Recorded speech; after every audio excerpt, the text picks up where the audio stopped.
Hadis riwayat Ubay bin Ka'ab. Dari Said bin Jubair ia berkata, aku pernah berkata kepada Ibnu Abbas bahwa Naufan al-Bukali beranggapan bahwa Musa Nabi Bani Israel adalah bukan Musa yang menjadi sahabat Khidir. Ibnu Abbas berkata, musuh Allah adalah pembohong. Aku pernah mendengar Ubay bin Ka'ab berkata, aku pernah mendengar Rasulullah bersabda, Musa pernah berdiri berpidato di tengah-tengah Bani Israel. Dia, Musa, lalu ditanya, siapakah manusia yang paling berilmu? Dia jawab, akulah orang yang paling berilmu. Allah lantas menegurnya karena dia tidak mengembalikan ilmu kepada Allah. Allah lalu memberi wahyu kepadanya bahwa salah seorang hambaku yang menetap di tempat pertemuan dua lautan adalah lebih berilmu daripada kamu.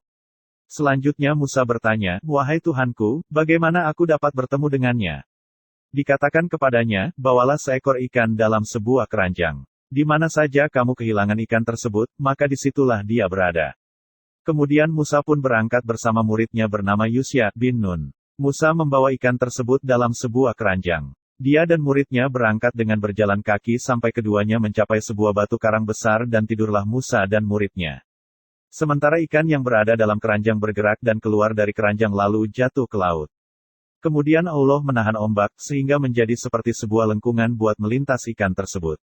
Musa dan muridnya terheran-heran. Mereka meneruskan sisa perjalanan pada siang dan malam hari sedangkan murid Musa lupa untuk memberitahukannya. Keesokan paginya Musa berkata kepada muridnya, bawalah kemari makanan kita, sesungguhnya kita telah merasa letih karena perjalanan kita ini. Tetapi, Musa tidak akan merasa letih sebelum dia sampai di tempat yang diperintahkan. Muridnya berkata, tahukah engkau ketika kita mencari tempat berlindung di sebuah batu karang tadi, aku lupa menceritakan tentang ikan itu, setanlah sebenarnya yang membuatku lupa untuk menceritakannya, ikan itu telah masuk ke laut dengan cara yang sangat aneh sekali. Selanjutnya Musa berkata, kalau begitu itulah tempat yang kita cari. Keduanya lalu kembali. Keduanya mengikuti jejak mereka semula. Hingga ketika mereka tiba di batu karang tadi Musa tiba-tiba melihat seorang lelaki yang berselimut dengan sebuah pakaian dan itulah Khidir. Musa mengucapkan salam kepadanya. Khidir bertanya kepadanya, ternyata di negerimu terdapat salam. Musa berkata, aku adalah Musa. Khidir bertanya, Musa Bani Israel? Dia menjawab, ya. Khidir berkata, sesungguhnya kamu memiliki ilmu dari ilmu-ilmu Allah yang telah diajarkan Allah kepada kamu yang aku tidak ketahui.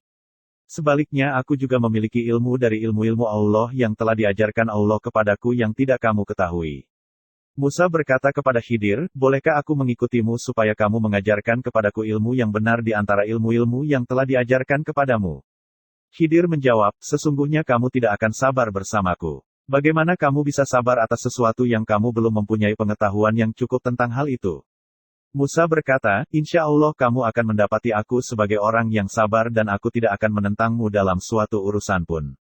Khidir berkata kepadanya, jika kamu mengikutiku, maka janganlah kamu menanyakan tentang sesuatu apapun sampai aku sendiri yang akan menerangkannya kepadamu. Musa menjawab, baiklah. Khidir dan Musa lalu berangkat dengan berjalan kaki di tepi pantai dan lewatlah sebuah perahu di hadapan mereka berdua. Mereka bercakap-cakap dengan para penumpangnya agar mau mengangkut mereka. Karena sudah kenal dengan Khidir, mereka lalu membawa keduanya tanpa bayaran.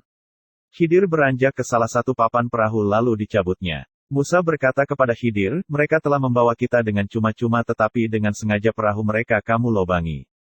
Apakah kamu hendak menenggelamkan penumpangnya? Sesungguhnya kamu telah berbuat suatu kesalahan yang besar. Khidir berkata, bukankah aku telah berkata, sesungguhnya kamu sekali-kali tidak akan sabar bersamaku. Musa berkata, janganlah kamu menghukum aku karena kelupaanku dan janganlah kamu membebani aku dengan sesuatu kesulitan dalam urusanku. Selanjutnya mereka meninggalkan perahu tersebut. Saat mereka sedang berjalan di tepi pantai, tiba-tiba ada seorang anak remaja bermain dengan beberapa temannya. Khidir memegang kepala anak itu lalu memenggalnya sehingga terbunuhlah ia. Musa berkata, mengapa kamu membunuh jiwa yang bersih itu? Bukankah dia tidak membunuh orang lain? Sesungguhnya kamu telah melakukan sesuatu yang mungkar. Khidir berkata, bukankah sudah aku katakan kepadamu, bahwa kamu tidak akan sabar bersamaku? Perbuatan ini lebih kejam lagi daripada yang pertama. Selanjutnya Musa berkata, jika aku bertanya kepadamu tentang sesuatu sesudah kali ini, maka janganlah kamu memperbolehkan aku menyertaimu, sesungguhnya kamu sudah cukup memberikan uzur kepadaku. Maka keduanya berjalan, hingga tatkala keduanya sampai kepada penduduk suatu negeri, mereka minta dijamu kepada penduduk negeri itu tetapi penduduk negeri itu tidak mau menjamu mereka, kemudian keduanya mendapatkan dalam negeri itu dinding rumah yang hampir roboh, maka Khidir menegakkan dinding itu. Ia berkata, miring, Khidir mengisyaratkan dengan tangannya dan menegakkan dinding tersebut. Musa berkata kepada Khidir, orang-orang yang kita datangi tidak mau menerima kita sebagai tamu dan tidak mau menjamu kita. Jikalau kamu mau niscaya kamu mengambil upah untuk pekerjaan itu. Khidir berkata, inilah perpisahan kita. Aku akan memberitahukan kepadamu tujuan perbuatan-perbuatan yang membuat kamu tidak sabar terhadapnya.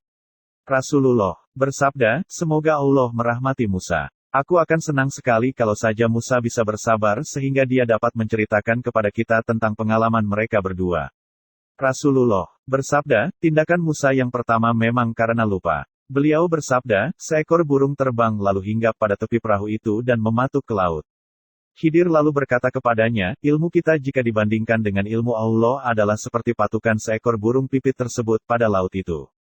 Sahih Muslim nomor 4385.